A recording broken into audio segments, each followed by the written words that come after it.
Good afternoon, everyone. As a wonder material discovered a few decades ago, plastics have become to be a part of our daily life, adding convenience and value in more ways than we really think about. As people from the fraternity, we probably realize its importance a lot more than the common man. Over decades, plastics became a norm. However, it took the image of sea turtle with a plastic bag stuck in its nose just to shatter the image of the industry, turning people around the world against plastics. Today, we have some eminent speakers from the industry who are here not only to talk about their journey, but to inspire our industry to work towards sustainability of our industry, its people, and the society at large. Thank you for joining us on this all-important webinar today. I would like to now call upon our chairman, Sri Arvind Goenkaji, to deliver his opening address. Over to Goenkaji. Thank you very much, Shivaji. Thank you. Good afternoon, everyone, and a very warm welcome to all of you. I also like to welcome our Vice Chairman, Mr. Hemant Menocha. Friends, further to the background given by our ED right now, as they say, change is inevitable, and it is the only constant. We live in a very unusual times today, when life, as we knew it until 2019, has been through a sea change. The pace of events has revealed new connotations of almost every aspect of life. The pandemic that has impacted nearly all global economies has taught us many lessons and changed the way we look at itself. However, through the grim reality, plastics have once again emerged as the superhero. From PPE kits to medical supplies to antiviral packaging and more, plastics are seen as a savior once again. We are all proponents of the vast advantages that plastics have to offer. However, this does not imply that we condone the damage being done to the environment by the irresponsible behavior and acts on part of all the stakeholders, knowingly or unknowingly. What we do know is that plastics is not the evil, but being imprudent about the end of its life cycle is, and not being self-aware can be equally damaging. Today, as a responsible industry, we owe it to our businesses, our customers, and more importantly, our environment to find long-term solutions that will help us as a society to not only maintain sustainable businesses, but also adopt environmentally sustainable practices. It is time we implement actionable solutions to save our planet and our industry. Today's seminar is exactly about that. It gives me great pleasure to introduce our respected members from our industry, Mr. Utsav Dikshit from ALPLA India, Mr. Pranay Kumar from Vasudha Eco Projects, and Mr. Narayan Lal Gujjar from EF Polymers, who have all been tirelessly working towards our industry's sustainability goals. Mr. Pranay Kumar brings with him 23 years of experience and has been an active advocate and supporter of sustainability. He is a member of Plex Council's Youth Committee and also a member of ASSOCHAM's Sustainability Council. He has and leads an environment sustainability solutions company, namely Vasudha Eco Projects, Eco Friends Projects, wherein they work on biodegradable plastics, solid waste management, drinking water, in addition to having been part of research teams on several sustainability projects. Our second speaker, Mr. Utsav Dikshit, heads the recycling and sustainability efforts at ALPLA India. The company is a part of the ALPLA Global that is renowned for its various critical efforts towards creating a robust circular economy by generating products that feature the smallest possible ecological footprint and can be reprocessed to create new packaging solutions. He believes that the future lies in packaging made from recycled materials and those that are 100% recyclable. He also believes that along with brand owners, converters in India must lead this change from the front by improving our innovations in packaging, engineering, and processing of recycled materials. In his view, India has recognized the economic value of recycling long before the world did, and that has provided a high rate of recycling in India. According to him, we can be among the top global countries for recycling in the next 5 years. Our third speaker, Mr. Narayan Lal Gurjar, is a young innovator who has demonstrated that no challenge is too great if one is determined to overcome them. Credited for having developed the first 100% organic and biodegradable super absorbent polymer with patents in India, USA, and Japan, his product truly represents the creation of wealth from waste. Today he will talk about Fasal Amrit, a product created from bio waste that helps the farming community cities of the world that face severe water crisis. His company EF Polymers is his company EF Polymers is one of the only startups globally to have received financial backing from OIST through the Innovation Squared Startup Accelerator, Okinawa, Japan, and he is determined to continue his efforts towards creating more such sustainable solutions.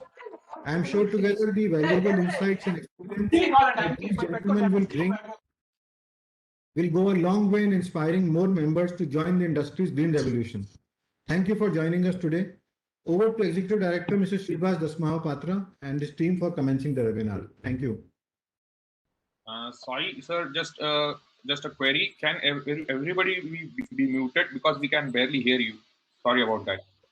But please request everyone to mute their microphones except the speaker. Yeah, friends, kindly mute yourself as requested. Thank you. Yeah, now I request Mr. Utsav Dixit, please commence your address, please.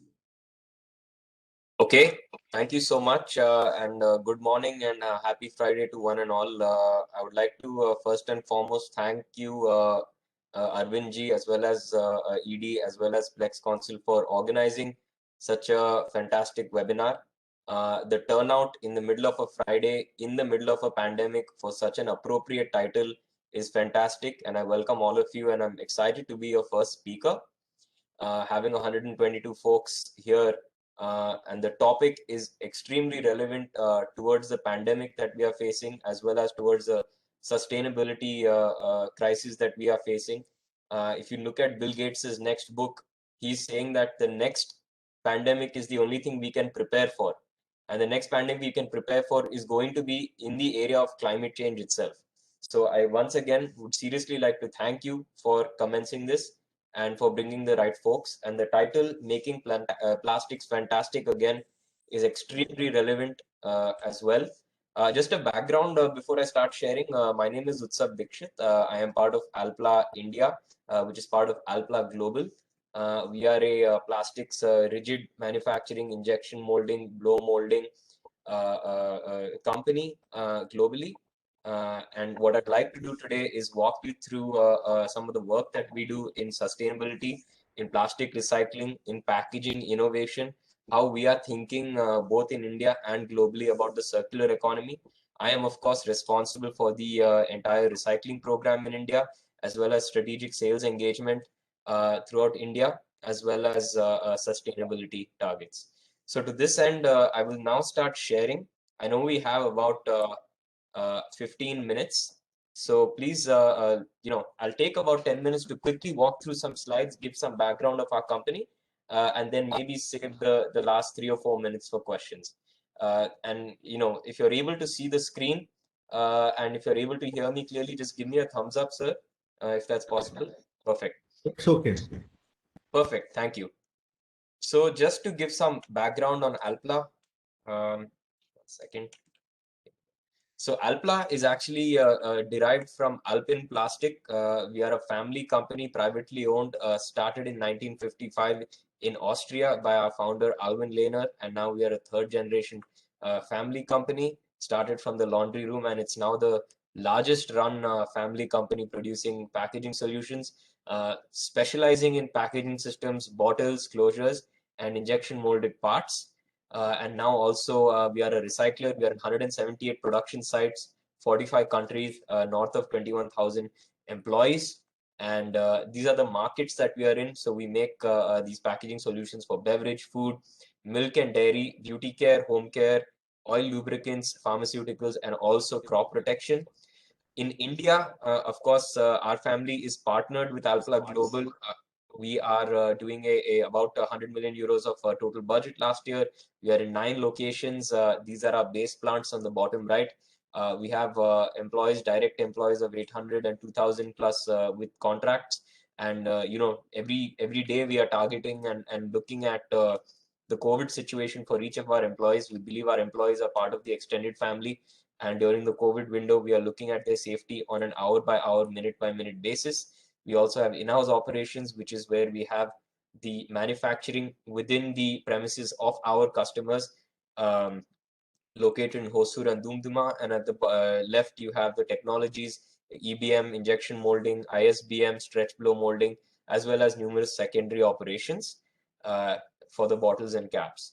The need for making plastics fantastic, again, love the name of this webinar, because there's a lot of noise that was made on plastic without information, and it's very important that we get the right voice out there for plastics. Within Alpla also, we have a strategy called as A-Voice, which is promoting an alternative voice to plastics where relevant.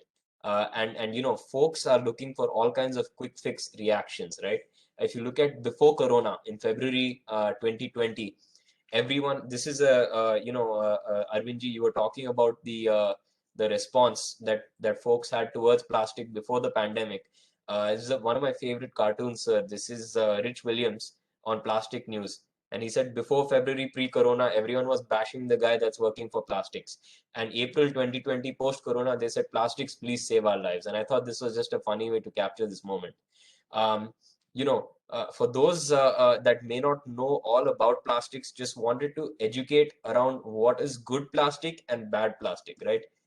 In a simple way for a layman, right? Good plastics are, if you look at this whole conversation around single-use plastic, it's a very confusing term. Even in this webinar, if we ask all 120 people, what do you think is single-use plastic? You will get at least 20, 30 different responses, because that definition needs to be standardized into what is recyclable and not recyclable.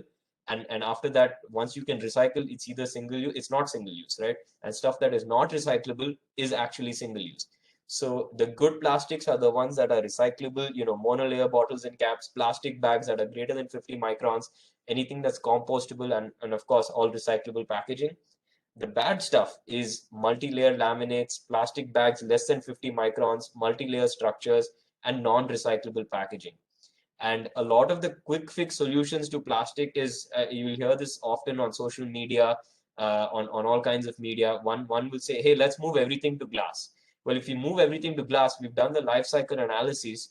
And if you take the life cycle of creating plastic in terms of, kgs of water per consumption for producing glass compared to plastic, or the percentage of energy, specific energy consumption, the actual rise in temperature will be so much that we will all swimming in this webinar.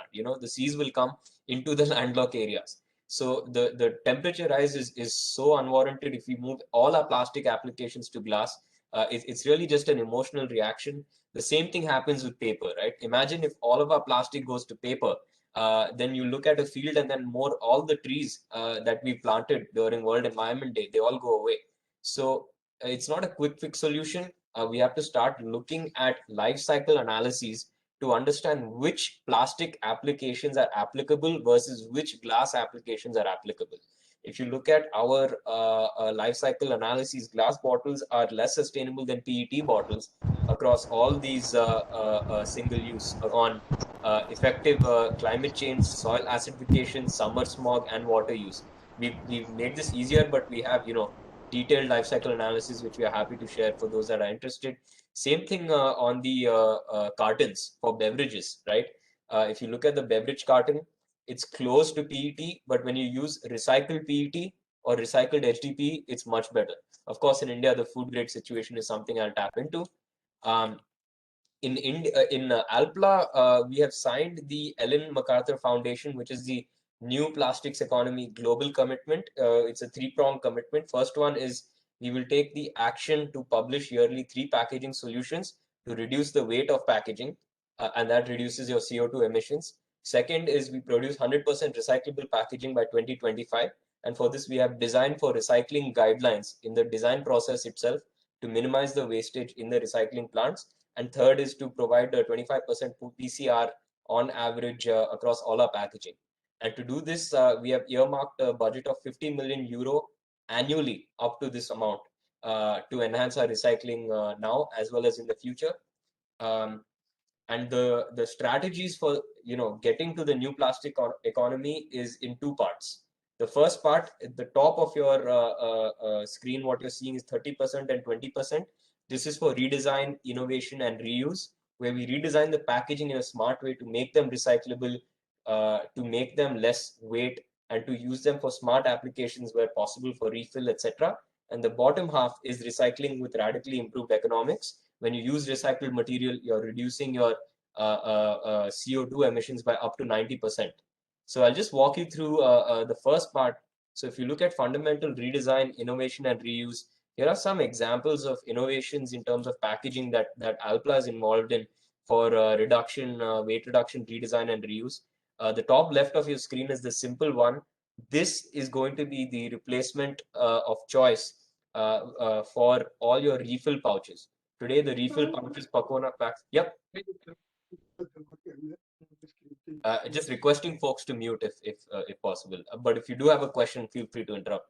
The simple one is your recyclable pouch. So this replaces your refill pouches, such as your Pakona packs, which are multi-layer laminates.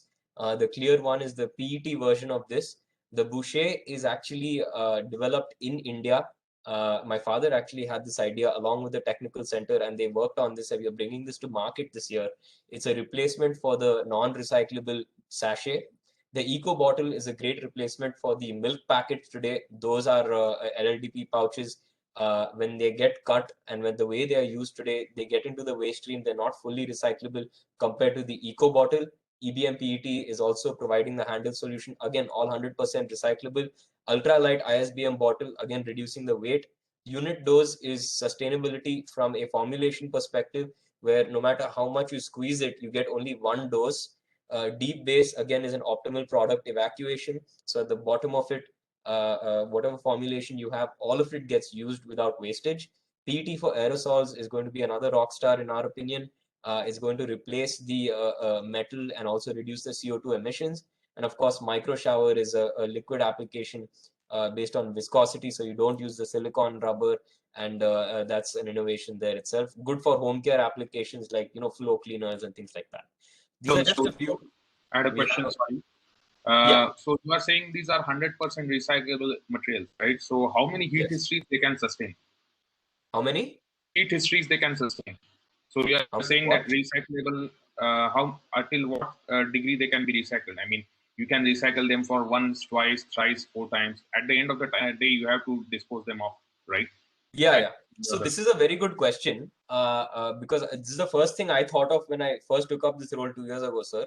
And it's a fantastic question because the thinking is if I keep recycling it, it will lose its material properties, and then anyway it will have to get degraded. The reality of what's happening in India, sir, is if you look at our per capita plastic consumption for India, right, it is some low number like 11 or 12 kg per capita. If you look at US, it's around 104 kg per capita. So our per capita consumption is only increasing. That is one. The second is we will always need some level of virgin plastic production to match this. We cannot do it all just with recycling or all just with virgin. If you do it all just with virgin, you have a waste management problem. If you do all just with recycling, you may not meet your cosmetic needs. You may not have the right amount of tonnage available in the waste stream, etc. So what you have to do is something called as upcycling, right? Where you put in the virgin along with the recycling. And then when you do that, the material properties still stay. And then that when you recycle and it moves on. So actually, as long as the plastic per capita consumption is increasing, we'll reach a point in the next 15, 20 years when Indian economy becomes a superpower, etc.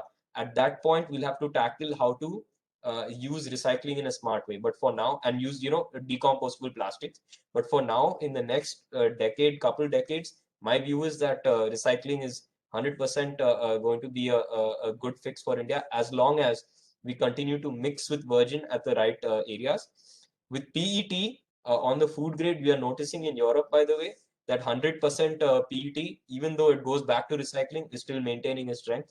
Depends on the quality of the recycled extrusion lines. If you're using the right extrusion lines, if you have the local ones that don't have the right features of the extrusion line, we can get into it. But having a high quality extrusion line is also very important to maintaining the material properties.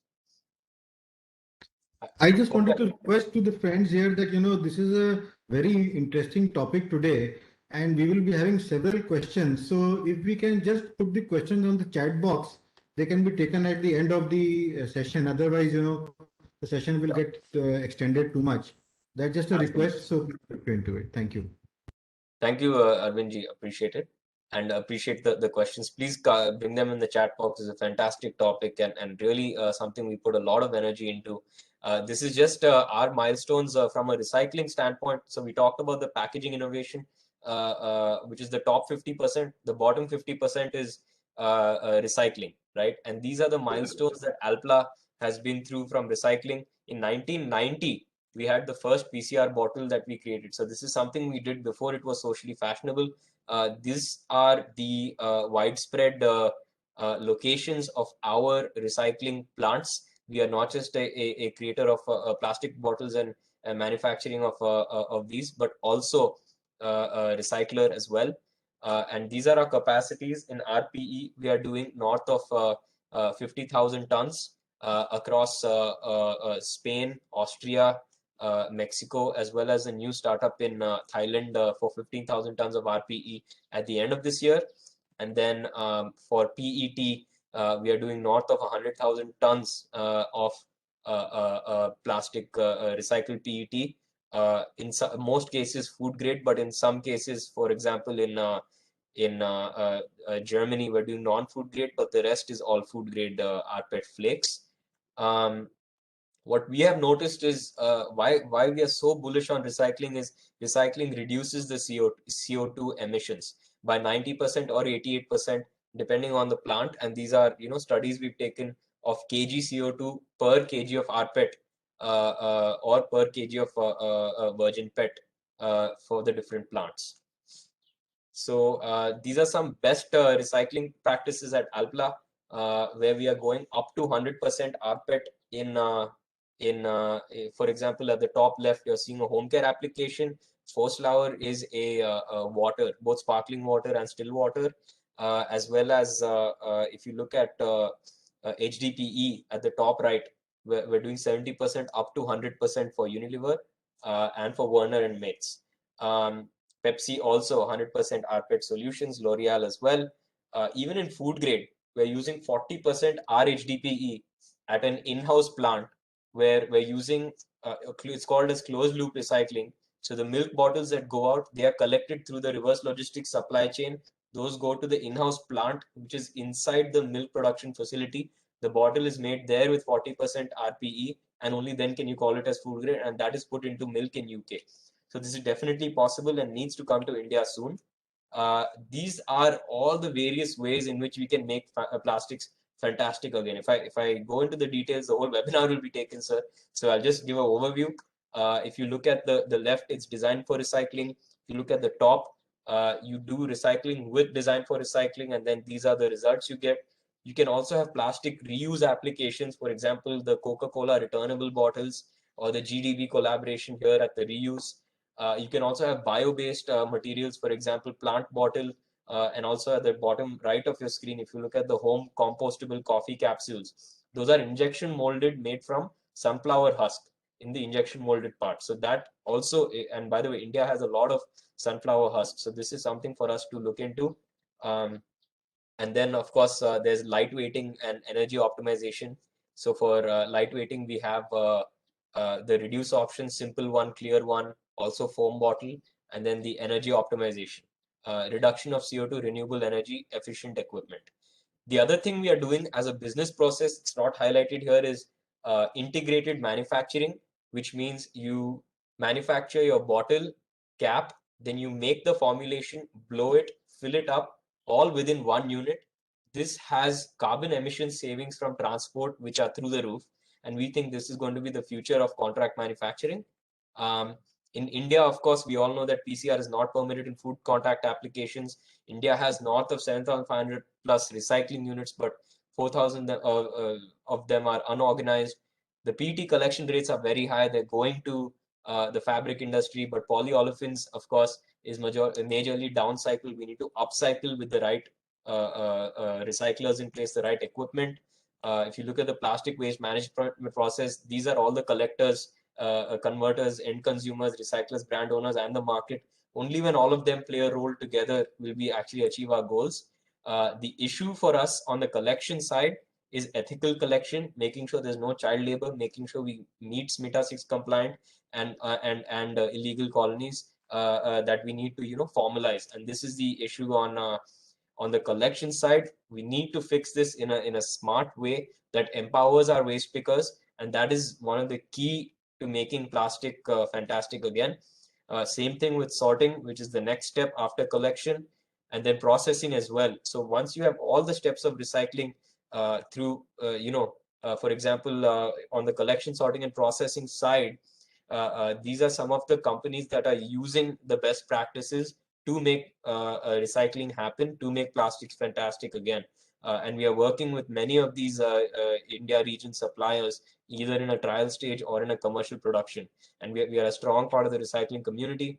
A lot of the assumptions in India are that PCR material is not available for the applications. I'd like to say this is not true. With the waste management systems changing, a lot of the RPE, food and non-food grade, are available as long as you collect in the right way. Same thing for PET, same thing for PP and PE injection grade as well. As long as you have a project and a customer in place, that is the key. The key used to be before that collection is not available and material is not available. Today, the issue is that customers are not waiting to switch from virgin to PCR unless and until there's regulation. So we have to get into the mode of responsibility over regulation, which is the key to making recycling happen. We are doing north of 60 recycling projects across healthcare, home care, lube, and personal care to make this happen. And we need a lot of sales related enablement for recycling to do this. There's so many conversations where I am in conversations with a recycler, a customer, and us as a converter. And only when you bring all of them in one loop can we close that circular loop. And finally, one of our responsibilities as Alpla is using our technology, innovation, and design. We are publishing design for recycling guidelines for plastic bottles. So this is, now we know what a recycling line looks like. So based on that, we can select the right bottle materials, closures, design, ink, adhesives that fit the recycling line better, so that in the washing process, your refuse is reduced, or in the extrusion process, your refuse is reduced, or in the automated bottle sorter, the sorting is more accurate in percentage wise, as well as in flake sorting. So design for recycling is something we need to create standards for. So what's happening is in for example, in Europe, Austria, Germany, etc., the universities are coming up working with the companies to define what those guidelines are, to define recyclability.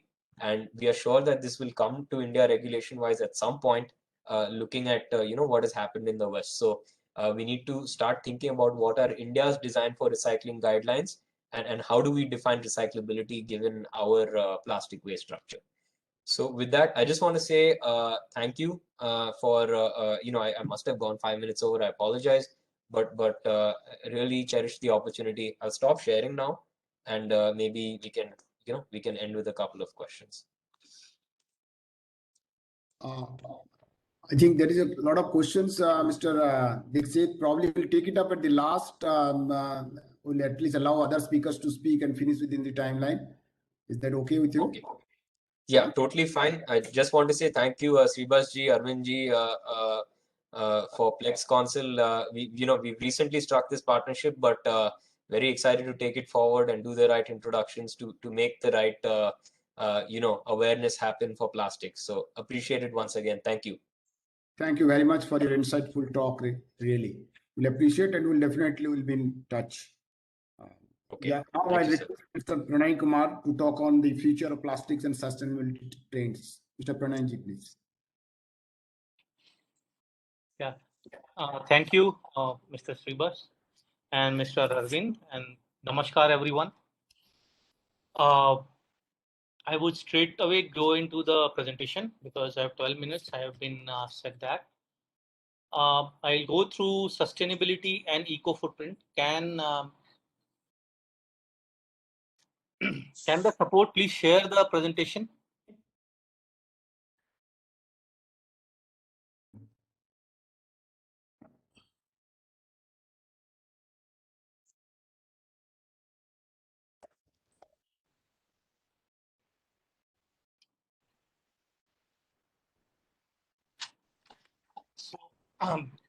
we'll go through the flow of sustainability and then plastics and perceptions, mega trends and learnings. Next slide, please. As I complete, move over to the next slide. Thank you.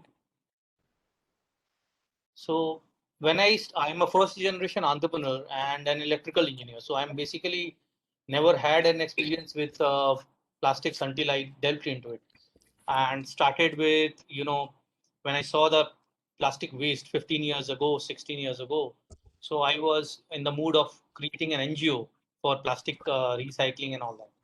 And someone suggested me, why don't you do it yourself? And therein why my journey started. And when we got into biodegradable plastics 15, 14 years ago, most of the plastic people will ask me, how is plastic biodegradable? How can it become that? Because it's, created from petrol and all that. So my answer was, I don't know much about plastic and polymers, but as an electrical engineer, I know that each and every molecule can be destroyed or come down to even quarks, atoms, neutrons, and quarks. So I'm not afraid about it. Later, when I found out that microbes actually eat all the polymers in our, many polymers, natural polymers like in ligaments, tendons, banana cellulose, all that. So that's how my journey started. And we have created a tagline called Sustain-ovation. We are continually innovating in sustainability, and we will be coming up with many products apart from biodegradable. Next slide, please. In plastic, fantastic. So plastic is fantastic, as Utsav already had pointed out, and Arvind ji already said it. We just need to focus on the properties of the plastic, which are its strength and at the same time its weaknesses. Next slide, please.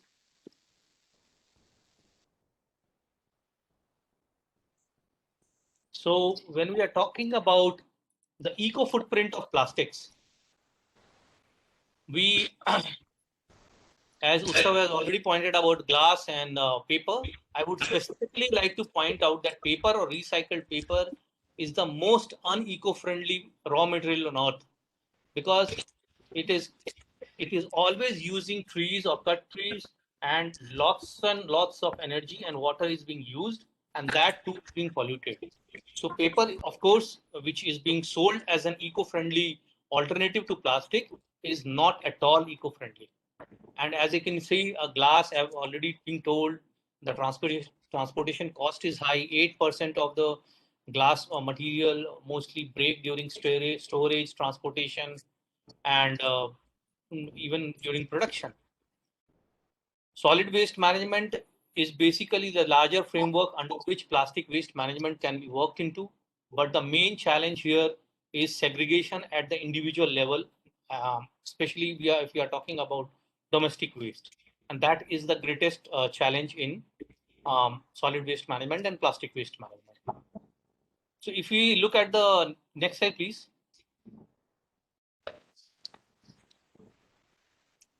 So plastic has been responsible for saving trillions and trillions of dollars and lots of food, pharma, packaging, and most of the contents in the world till now since its invention. So it is not at all uneco-friendly or anything. Can we have the next slide, please?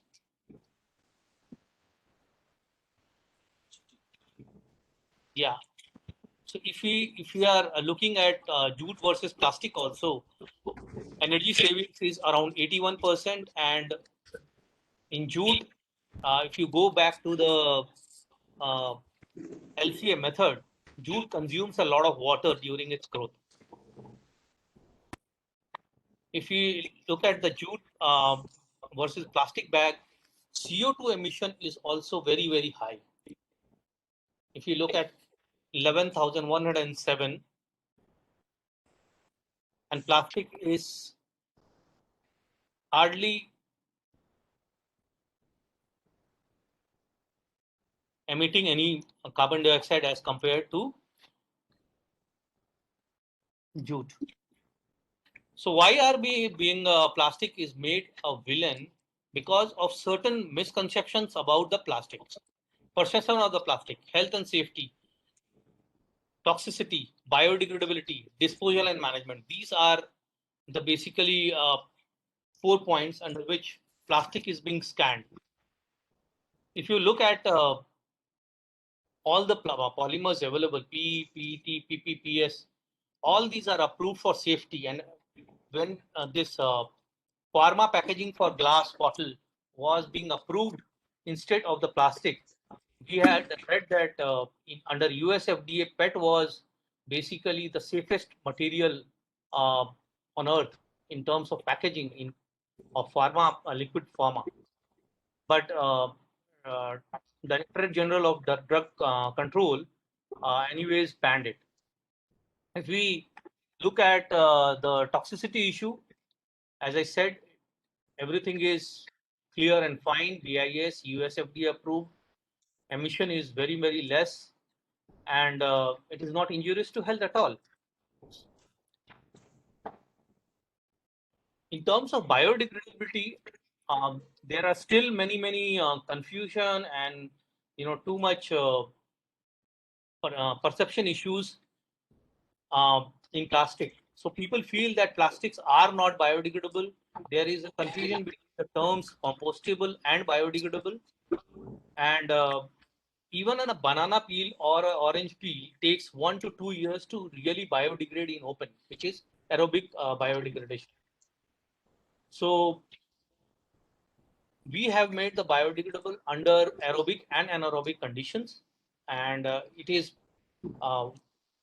works under ISO 15985 standard of biodegradability as per Plastic Waste Management 2016 and 18 rules. So if we wish to get into details of biodegradability, there are bio-based biodegradable plastics and petroleum-based. And there is something called, in Europe, it is home composting and industrial composting. In India, there are no composting facility available. And in most of the world, even in USA, there are no industrial composting facility, which requires basically oxygen to be present in the composting facility, and it has to be biodegraded by mostly aerobic microbes. So in India, the term compostable is generally misunderstood to be garden composting. There's nothing called garden composting. We are also into solid waste management. It takes anywhere between 40 days to 90 days, even for vegetables to compost. So how can plastic be home composted as it is being misled and misclaimed in Europe? I don't know. And secondly, if you look at the biodegradability aspect of a banana peel with our plastics, biode, you can see under the microscope, there is a formation of algae on PET bottle. And if you see under the microscope, this plastic is being completely, eaten by the microbes. So this CH chain actually works as a food source for microbes, and there are higher. Sorry, Pranayji, you're on which page? Because I think the pages shown on the screen is not matching with what you're saying. So Yeah, so basically, you're on which sheet? So I am on a sheet number 14. So please follow up with me. Hello, excuse me. Yeah. now it's okay. Yeah. So you just let me know when to change so I can change accordingly with the contacts. I request for that. Okay. So let's me carry from here only. Next slide, please.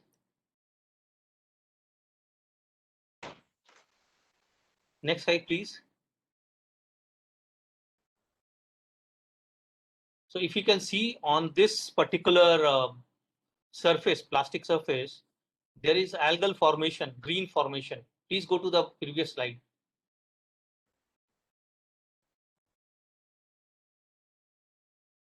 Excuse me, please go to the previous slide. Previous.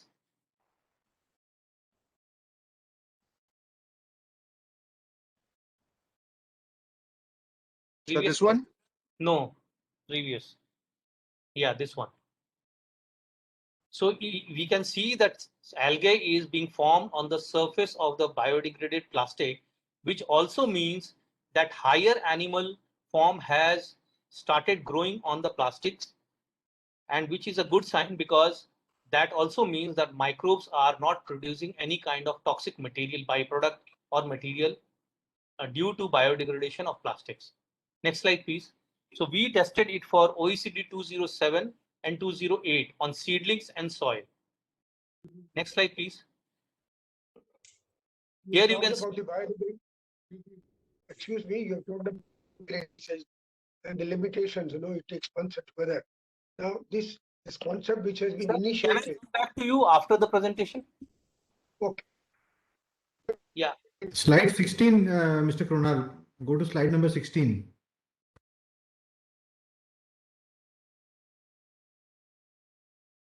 So he asked to change. Yeah. Yeah. So we can say that we have tested under OECD 207 and 208 for terrestrial plants and soil. And there is no toxicity present in the soil where plastic has biodegraded. Next slide, please.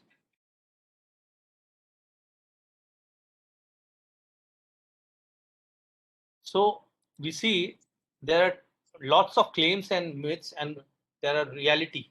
So home compostable, as I pointed out, it cannot be done. There are many manufacturers worldwide which claims that I am made from plants and not plastics. Any polymer which is made either from petrol or plant is a plastic. So that claim is basically falls under the strictest of the rules, especially if you look at FTC rules of California. There are many products in the market claiming to be bagasse, paper, all lined with polythene and other plastics. So these are not completely sustainable without plastic. So they had to use plastic because a lot of hot material, if put on these plates, will ruin these plates. So they are putting polyethylene if you look very closely on these plates. Next slide, please. Now I come to the mega trends which will shape up the world. Sustainability across supply chain is number one concern of not only the customers but the companies also. As we have seen, Alpala is already doing it. Health and hygiene due to COVID has become a very big concern. Earlier it was not so. And that also brings me to the point 3, which is explosion of e-commerce and m-commerce, and people are being forced to digitize their businesses, wherein earlier they only had websites. The underserved market of West Africa, Southeast Asia, these will explode because they are coming of age, their economic situation is increasing, they are aspirants for the new products. Technology is a big change. Artificial intelligence in packaging and in the supply chain will come. Biotechnology, microbiology, as we already know, packaging already deals with it. It will have to be dealt with at a higher level, and more focused is to be created for biotechnology and microbiology, especially in food and pharma, for recycling, for shelf life increase of the product. And last but not the least, even the payment system might, in 5 to 10 years, it will change to cryptocurrency. One particular mega trend, which is not very obvious, is elderly population is increasing. So their demands are different, their food is different, their applications are different, their consumption patterns are different. So let's see China. They are already peaking at 1.413 billion population. Japan is already declining. Germany, Italy are, like emptying. They have a reverse growth. So stagnation of population growth, except in Africa, and even in India, last decade, the population growth rate was 1.7. So it is already below the replacement level of the population and we are also going to be aging by the year 2040. Skills and skilled workers, because of all the changes happening, are required. Then and there is a simultaneous energy revolution going on. Solar, hydrogen is coming in, electric vehicles are coming in. So our supply chain, our production, everything will be affected according to that. The biggest one is climate change and water scarcity due to climate change. These we have to consider because it will disrupt the supply chain. It will force us to focus on regional suppliers and reaching the customers in a different way, and also looking at how we can reduce the water and energy footprint. Next slide, please.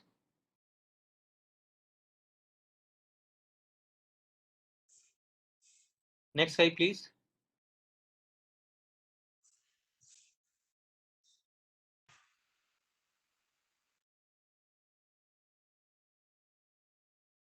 So the new normal will be having two axes, which are the main base of what we'll have to change. One is government regulations. They are coming after plastic waste and solid waste. Other is what consumer wants. So if you look at the three main reasons for the new normal, it firstly is sustainability supply chain, as I discussed, in which waste, recycling, biodegradability, end of life solution, water, air pollution, and ecological footprint. All these are concerns. Technologies, artificial intelligence, smart packaging already happening in plastic industry, customized printing. This will be a new one, though already it is happening at a very small level, but customers will demand customized and suitable products for themselves individually. So that is a new thing coming in. Health and hygiene, of course, is at the almost the top of the agenda. Nutrition, and you can see all the ads claiming that everything provides immunity, including in AC. So this is right now greenwashing, but maybe later on this will have to happen. The nutrition will come in. The plastic packaging is well placed to preserve that shelf life and nutrition of particular nutrients, food, and medicines. So these are the new factors in new normal. Next slide, please. So McKinsey did a survey. Next slide, please. Yeah. So if we can see from customers' point of view, USA 71, India it was 94. The health and hygiene factor for India was 94. So if plastic industry has to focus on this aspect because customers will be demanding it. If you look at let's say Germany or Japan, they already have an aseptic system of packaging. They are very sanitized conditions in factories and everyone. Up till the time in a retail is sold and the consumer consumes in a sanitized environment. So maybe Germany and Japan doesn't concern health and hygiene as much because of the differences we have as countries. Next slide, please.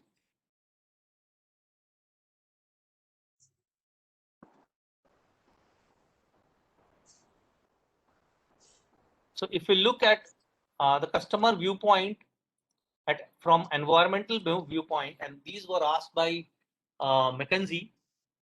So for India, you see waste is a very high concern of 82 and pollution 92. So for Indians, everything in climate change and waste and pollution is very high in priority. So our packaging needs to go towards that, addressing that concern. So if you look at, let's say, Japan is a laggard among these countries. Why is Japan a laggard? Because they have already taken so many steps in their own society. Their culture is already so much evolved that they do not think that these things are very important. Though the climate change will affect Japan very, very much as an island nation. Next slide, please.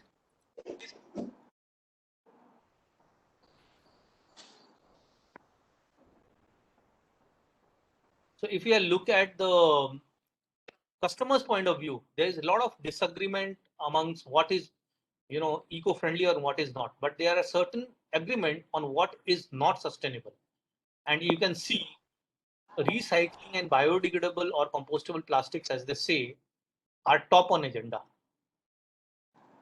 Second one is recyclable bottles. Third is recyclable bottles. Then you see cartons. And we can see because of e-commerce, cartons have come in a huge way due to e-commerce and m-commerce application and shipping constraints. So let's go to a case study. If some company wants to convert to a sustainable packaging, what are the advantages and disadvantages? Next slide, please. So for case study, if you see, if you're using sustainable packaging for cosmetic industry, the customer loyalty will increase, and the contribution to effect to protect the environment will be appreciated, and there will be less disruption of supply chain. But if you look at the downside, the same um, finish of the packaging might not be there. It may not have the same strength. So all these are downsides of sustainable packaging in some quarters. So people and companies who are implementing sustainability have to work on these aspects also. Next slide, please.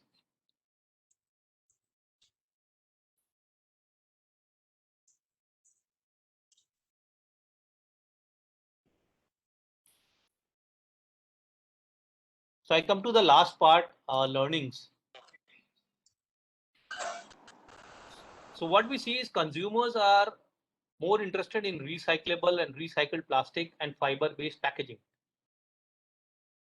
There is definitely an interest also emerging for biodegradable and compostable, though there is a lot of confusion among the terms. But the elephant in the room for Indian plastic industry, as I see personally, is quality. We are not very attuned to quality perceptions except for big companies or mid-sized companies. So quality will be the main barrier and facilitator for new businesses to come in, and for our industry, plastic industries, to go global. Because China at some point of time will lose the advantage of cost reduction, and then we have to compete with, let's say, Serbia or Bulgaria or China or Vietnam on quality. And quality is the biggest elephant in this room. So if we go to the next slide, please.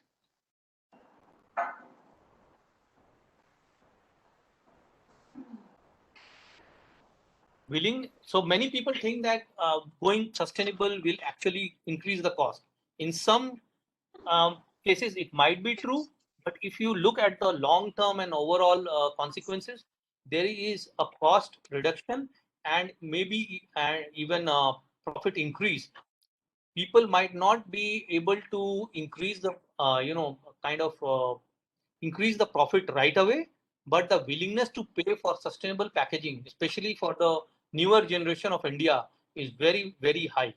And so we should not behold ourselves and limit ourselves saying that, we cannot implement recyclability, biodegradability, or any other sustainable packaging just because there is an increase of cost input, or people will not be able to pay. That is a myth, and this is being shown by the survey. Some people do not want sustainable packaging at an increased price, but they do want sustainable packaging. And if you look, they want to be informed also.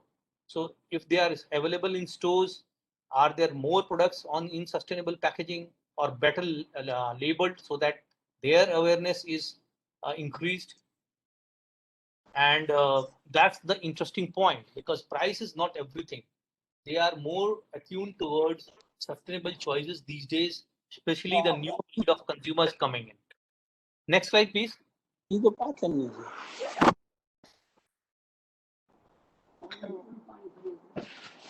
Next slide. Yeah. So for us to think, what can you foresee a shift of packaging material in our companies. Let's say if I am looking at my company, what kind of packaging material shift I have to get on to focus on my markets and also on the new markets. What are the potential growth opportunities? Just think about that. How our company can grow. It's by using the challenges as an opportunity. So we really have to think on as a plastic industry and as individual companies and people involved in it. So sustainability is an in thing, and we have to really think about how to go forward taking this and increase our profit and markets surrounding this. So last slide, please. So I really want to thank you, Plex Council, Arvind ji, Mr. Daso Mahapatra, for giving me an opportunity to present my point of view with the industry and all the other people who have come to this presentation. Thank you so much, and thank you for listening to me. Thank you, Pranay, for your wonderful analysis on future sustainability of plastics. And as we mentioned that probably there are certain questions we'll take up at the last after this speakers. And now I'll request Mr. Narayan Lal, a young innovator, to talk on the talk on driving sustainability and growth in the plastic sectors. Mr. Narayan. Thank you so much, Sribas sir, Arvind sir, and Sangeeta ma'am to giving me as a wonderful opportunity. And आप सभी जितने भी लोग हैं सभी को मेरा प्रणाम. So I will start with one presentation, and let's see how we are working on the sustainability and biodegradable waste management. So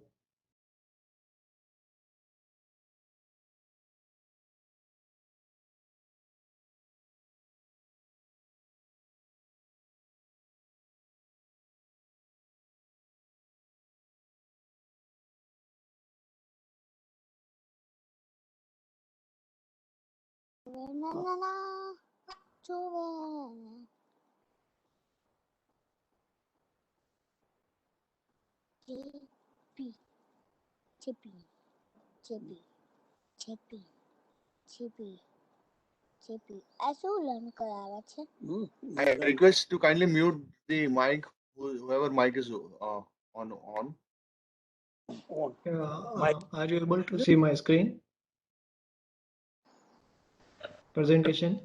Yes, we can see the presentation, but please make it full screen. Okay. Photo Yeah, it's perfect now.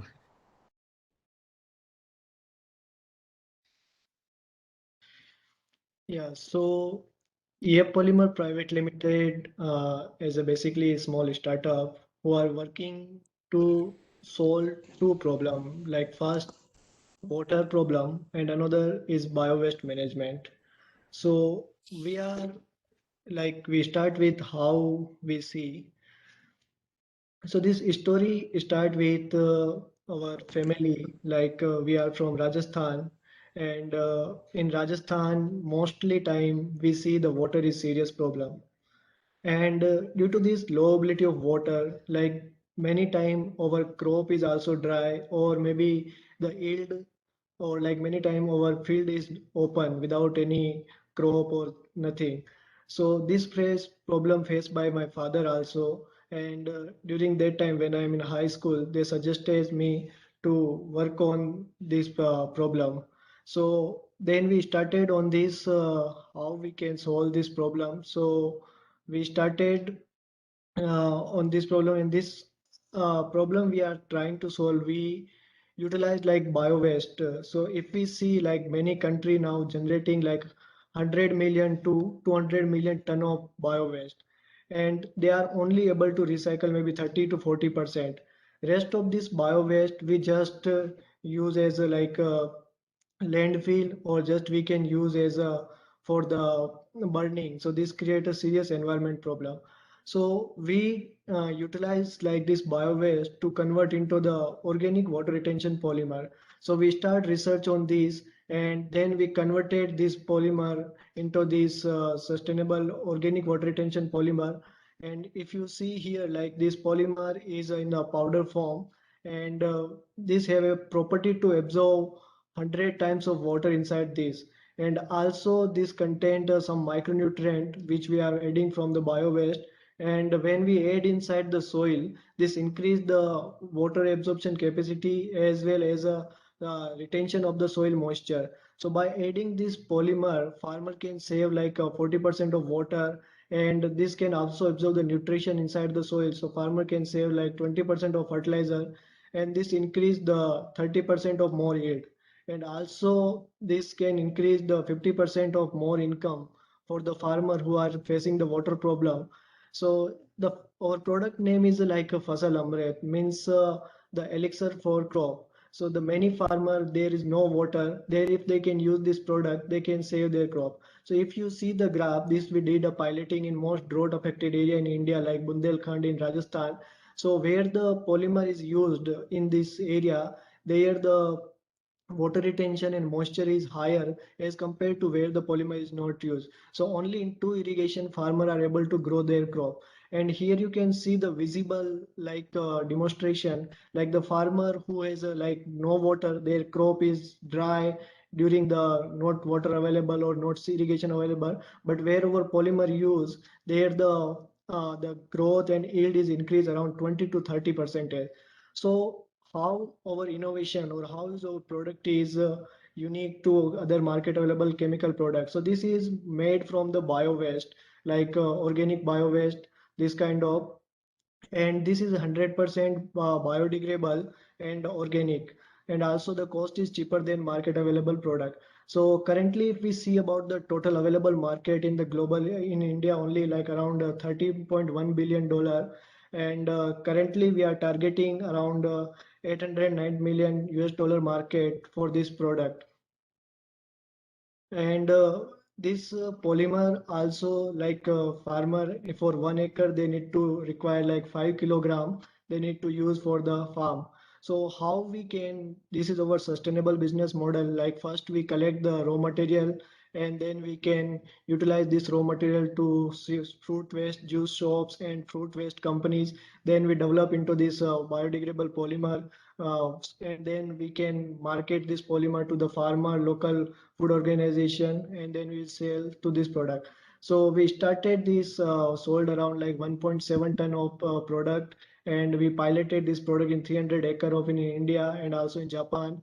And our technology is adopted by the Japanese government also for this product. And we collaborate with major companies like Orion Beer, Okinawa Institute of Science and Technology, and also we are doing the collaboration with in Thailand some company for the in low water availability how they can grow the crop.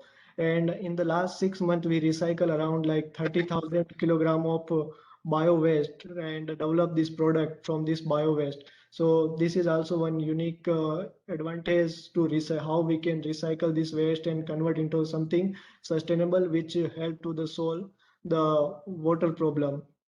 So this is our team, like we have 5 team member, and during our university we started this project and we are working on this product. And this is our for this award we received like 30 national and international award from the different organization in which we received best innovation award. And this is some feasibility for the like how this product is helpful for the farmer. And the current our cost of our product is around like 300 rupees per kg for the 1 kilogram of product. And currently we are selling this product to the farmer organization and those organization. So through this, like this is like basic concept, what is our product and what is the we are doing. So here like I want to explain about the sustainability thing like in current situation. So if we see like in the currently in surrounding us many problem like the bio waste management and other plastic waste. So at today concern we need to understand how we try to solve those problem into some opportunity. So like in our case we understand like water is a serious problem in our Indian society or in our, so how we can manage to solve this problem to solving by one problem, like if we can utilize this bio waste and convert into something sustainable which solve the water problem. So in this case we can manage like both side win-win condition. This bio waste management is also happening as well as together the water problem for farmer is also solving. So we need to come up with like this kind of a innovation which are more helpful for the society and more helpful for the environment. Also we need to focus mostly on the like local circular economy. If we do some innovation on our local circular economy base, we can achieve and we can reduce the negative impact of the like this kind of a unwanted product which are negative for the environment. So uh, for that this small innovation will really helpful for the society as well as for the environment. And in this condition, because the small startup can create this kind of innovation, so big industry like need to support those kind of a startup to scale their business opportunity. So we, if big industry and the small startup came together, then maybe this new innovation also get opportunity in market, and the sustainability and the this kind of innovation will promote in more in the market and the help to the society. So thank you so much. Thank you, Mr. Narayan Lal. In fact, first of all, congratulations for the various awards you have received for your contributions on bio waste management. Thank Now, you. I will be taking up the questions from the participants. Kunal, can you just take it over and just take those questions and try to address through our speakers, please? Kunal, over to you. Thank you, sir. Thank you so much. Thank you all speakers for a wonderful presentation to our attendees, and thank you for the attendees for patiently listening to this presentation and showing your interest for this webinar. So we have the first question coming in from Mr. Sumit Anand for Mr. Dixit. How is Alpala or any company talking of recycling ensure collection of the used container bottles, as we use the containers, throw it in the garbage area? Mr. Dixit?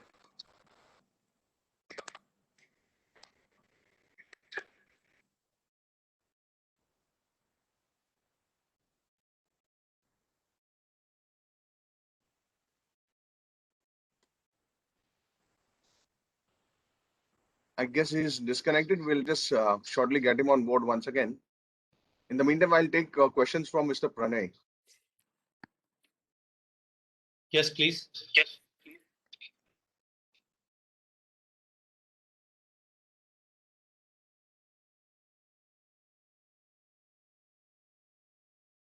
So we have a question coming in on the packaging design. Packaging design is very critical to marketing today. If used recycled packaging means impact on design, how invested are we in as an industry to balance the two, sustainability and the aesthetics? From Ms. Sangeeta here. Yeah, thank you. I've answered that. The basic thing is it might not require a capital investment for redesigning or designing it for sustainability. The mindset has to be focused on how can we design for sustainability. Many companies are already present in the market and they are very innovative and they are selling their products which are sustainable, though these products might be slightly costly, like 5 to 10%, but it will give an edge to most of the companies and to expand the markets across the world, not only in India. Thank you, sir. Thank you so much. Sir, next one is coming from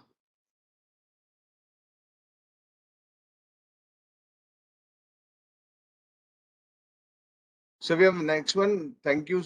We have how does design for sustainability translate in capital investment terms, especially for smaller SMEs and MSME industry in this segment, especially if this has to be universal approach eventually. Yeah, I too have answered that. Basically, capital investment might not be required. The only thing is that how we orient ourselves towards the design. Like if we have recycled PET, as Utsav was saying, and we are not thinking about using rPET, so that is just a viewpoint. So it doesn't require necessarily capital investment or any kind of investment, as I said earlier.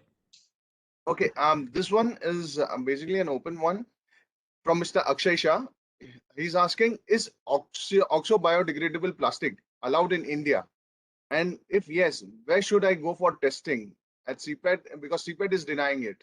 Okay, so I'll take that one.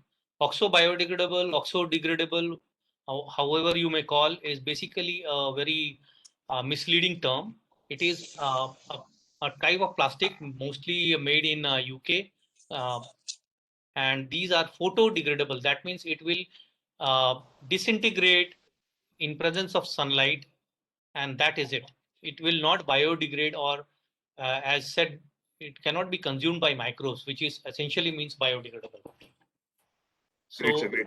that's why CPET is denying testing it. Okay, okay. Great, sir. So we have Mr. Utsav back. Mr. Utsav, we have a question for you coming in from Mr. Sumit Anand. He is asking, how is Alpla or any company talking of recycling, ensure collection of the used containers, bottles, as we use the containers and throw it in the garbage area? Yeah. So can you hear me? Yes, we can. Yeah. So good question. It's important. So when you talk about collection, you have to talk about waste management and who are the waste management players in there, right? So what happens is the downstream impact of when you start using recycled products. So put yourself in the shoes of a brand owner, right? Let's say today I'm selling a shampoo, and in that shampoo I start using 100% black HDP, for example, right? Sunsilk. I'm making this up, right? Just as a use case. Then I start using more and more. So then the next step, if I go back into the supply chain, the recycler starts to build a higher quality plant to get the right machinery and starts sourcing from an organized collector. Then the waste management company is now thinking about creating systems and processes to collect on a large scale. So then they start to get waste pickers on board in a way that is compliant for large scale operations, right? And once they are able to do that, then you have higher quality of waste collected. So that is one in terms of how the industry can operate. But that industry is just one of the many players, right? The other players are so for example, there's a company called Plastics for Change. Andrew Almack is a good friend of mine. How he set up his waste management process is he has also social workers and procurement people at the Kabadiwala who sit there, and they one's job is to make sure that the supply chain is working fine. The other person provides good services in return for the waste picker. So they give things like first they keep them healthy, right? So they get them health insurance. Second priority is they want to be financially stable. So they make sure that they set up bank accounts for them. Third is their education is very important for the waste pickers. So they make sure that they find the right educational tools for them. So if you empower the waste pickers in the right way, then you'll empower your country's population to collect at a large scale. But I think the question is also coming from a problem that we have generally in India, a problem of littering, right? The littering problem, that will go once that municipal corporations and increased awareness, which they are doing, but on a larger scale. Our culture needs to evolve to get used to having a lot more trash cans. If you go to a wedding, you won't see that many trash cans. All the trash is just collected by the waiters, right? Instead, you need to have dry waste and wet waste there. So trash cans and collection of trash needs to be part of our culture, right? If you look at an airport in Europe, they have one trash can dedicated to PET bottle only, and it says PET bottle. ये India में नहीं है, but it's coming slowly. Dry waste, wet waste is coming, etc. So it's a combination of all these things. Right, sir. Thank you so much. Next question is coming from a chairman, Mr. Arvind Goenka, for Mr. Dixit. The recently published draft waste management rules, which was open for stakeholder opinion until recently, specified minimum weights. Rather, it focuses on increasing weights of plastic products to make collection easier. Does it any way affect your plans to introduce lighter weight products? Over to you, sir. No, it doesn't impact for us because our weights are anyway, the lightweighting that we do is, if you take a 15-gram bottle, you bring it down to 12 grams, things like that. What they are talking about is basically increasing the microns for flexibles so that those flexibles become, recyclable. That's what they are talking about. Rigids in general shouldn't have that issue. But some brands, what they have done is they've stayed above 200 ml to be able to not be classified as single-use plastic, right? The problem is the conversation is coming from a size perspective, right? 200 ml hai ya ye. It should come from a recycling line perspective. You take 500, let's say 3 tons, 4 tons of this, put it through a washing line. If it's all getting recycled, then it's not single-use plastic. You know what I mean? Right, sir. Thank you so much. The next question we have coming in from Mr. Sumit Anand once again. He said, which are the big Indian players as your competitors working in sustainable plastic? Yeah, so when it comes to sustainability, right? I don't think competition is the discussion topic because there is enough waste for all of us to pick it up, frankly speaking. So the more waste management companies, the more trash is off of our oceans and onto the shelves. I think of recycling as a community. For example, I'll just show one slide. When COVID-19 hit, I had presented in another conference with AIPMA on the impact of COVID-19 on the recycling community. And I had a call with all the recyclers, etc., to show, what the impact is. So the way I look at recycling is it's a community, and competition is there for those that are looking for profit. But when it comes to something like recycling, you have to think about sustainability first and community first. And as long as we create, the right processes in place, there's enough piece of the pie for everyone. Okay. So we have next one coming in from Prasanna Vasanadu. For Bosch, what is the minimum pack size in ml? Yeah, some of that information we'll keep confidential. So if you want, you can reach out to me. We can have a customer-focused conversation. The reason is we are in conversation with some customers, so I can't comment on that. I hope you understand. Okay. Next question coming in from Mr. Pranay is basically, please enlighten on the potential future of cryptocurrency from Mr. Ashok Joshi.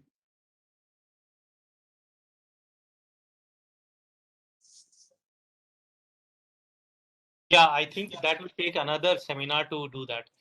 I'm not an expert in cryptocurrency.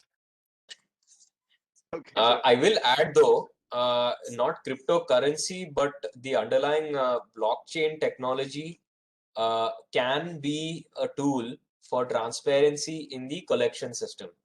There is forget the name of the company in the US, sir.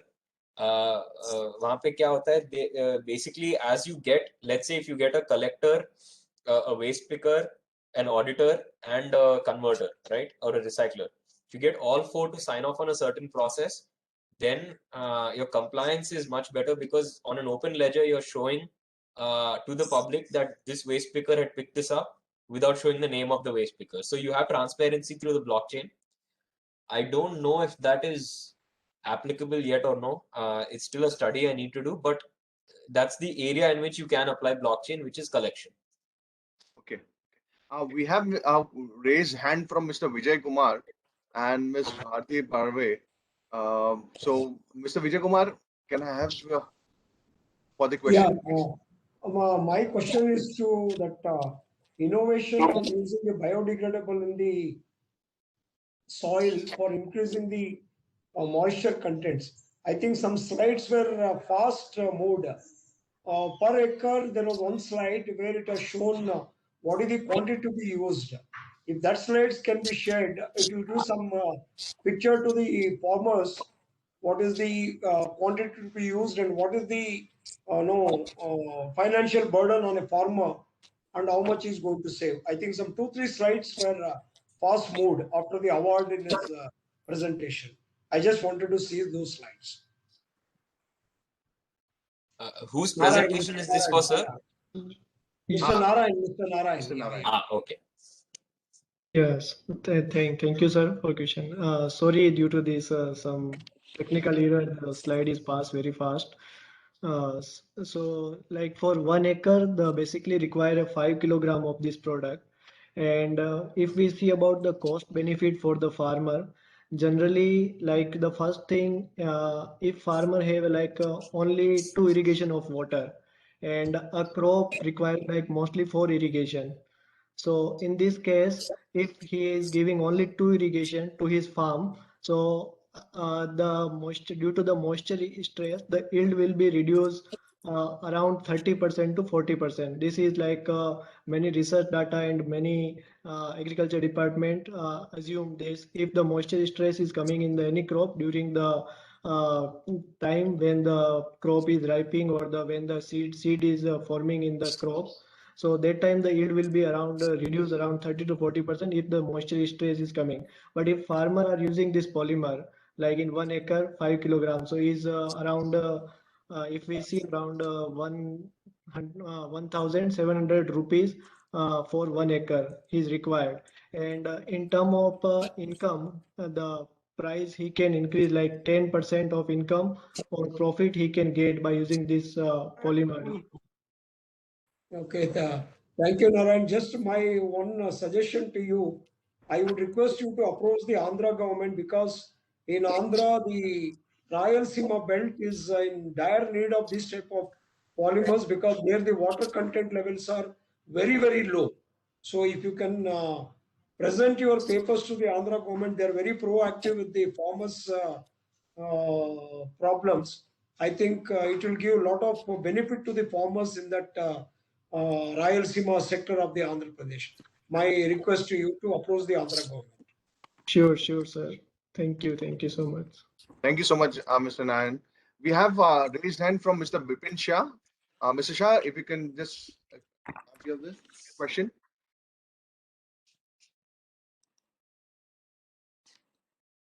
Mr. Bipin Shah.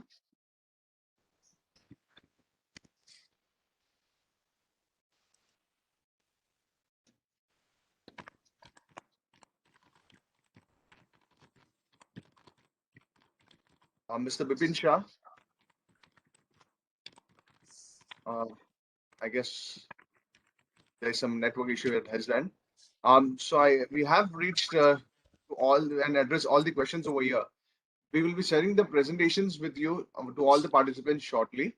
And I would like to hand over this now to ED sir. ED sir, over to you, please. Many questions to answer the lawyer.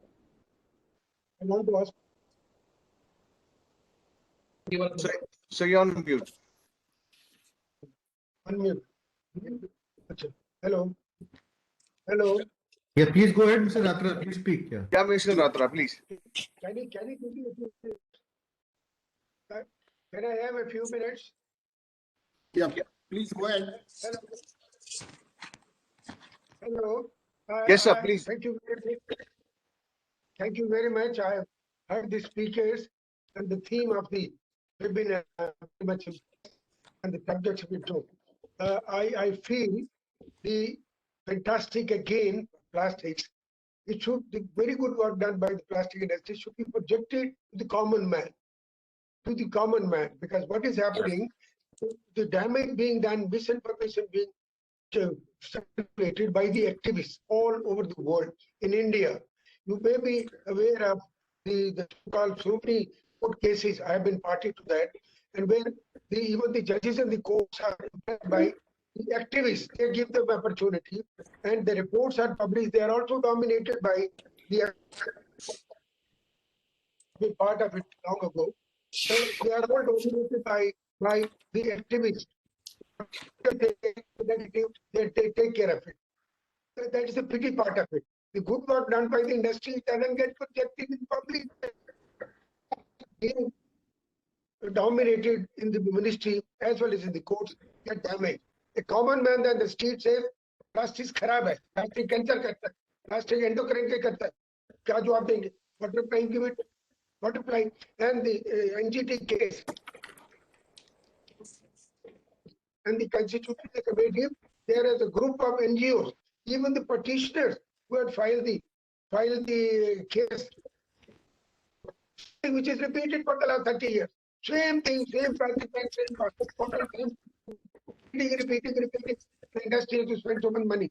The resultant effect is petitioners were part of the consultation in the committee, which was presided over by FICCI, and they gave whatever. They say recycling is intensive.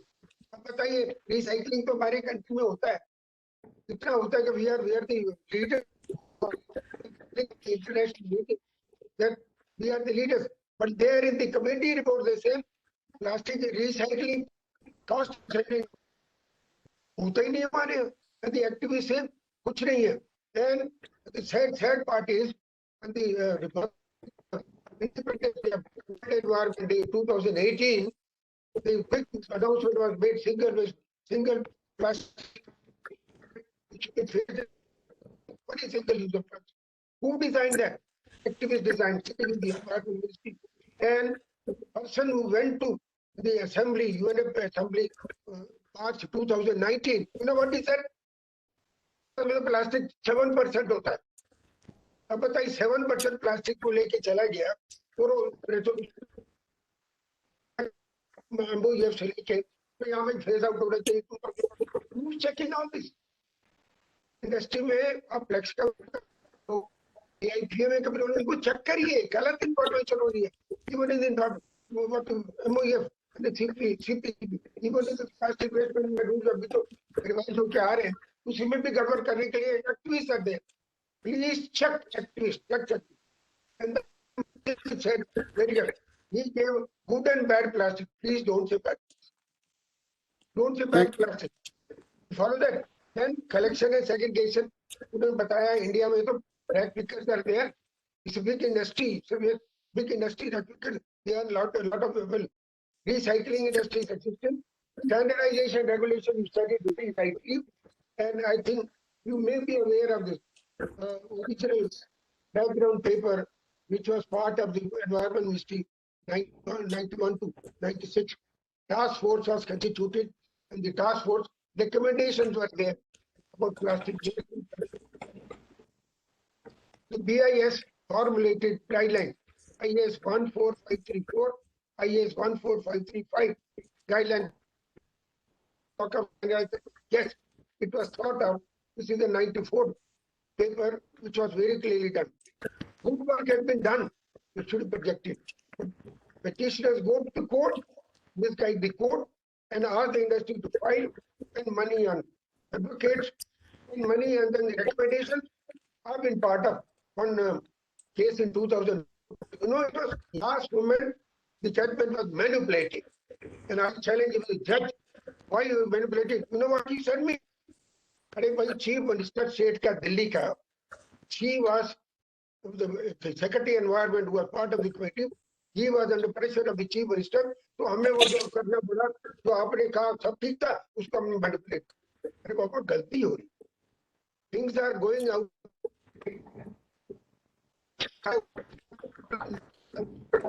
अभी पढ़िए. Ratra Sahab, I think it is well said. I think the need of the hour is to that. You have finished, Ratra Sahab? The need of the hour is to... Please ये करिए activists को hit करिए. Activists are eating us like Yes, absolutely correct. Well said. 30 years I have been, now I'm 84, still I'm slightly active. The question is, इसको रोकिए. इतना अच्छा काम होता है, I also know. I think Shivaji, we can contact him offline and understand the issue and take it up. Yes, yes. Please करिए. मेरे It is not very clear right now. Yeah, I think voice is not clear, but it is well said. We have understood the Thank you. issue, but Slightly not keeping well of pain here. Thank you very much. Okay. all right. Thank you very much. I think the need of the hour is to the collectively we should work together how to change the perception towards Correct. this plastic industry. So I think all the stakeholders will work together. Thank you so much, Ratra sir, for your wonderful, ending remark. Well, let me just proceed on behalf of the Plastic Export Promotion Council and my own behalf. I would like to convey my sincere thanks and gratitude to all the speakers for their insightful talk on future of plastics. I hope the members present at the webinar will ponder over it. In our endeavor to engage with our members, we'll continue our efforts to organize more industry-relevant webinars for the benefit of the industry, especially in view of the paradigm shift of business dynamics across the globe. I'm thankful to our chairman, Sri Arvind Goenkaji, who has joined us. I'm also thankful to our vice chairman, all the COA members, and various heads of the various plastic trade associations across the country who have joined us today. I'm also thankful to the entire Secretariat of Plex Council for organizing this seminar. I also thankful to Sangeeta ji, editor Plex Connect, for her kind help. Thank you all. Have a good day. Thank you very much. Thank you. Thank you so much. Thank you. Thank you. Thank you. Thank you. Thank Stay you. safe. Thank you so much. Thank you.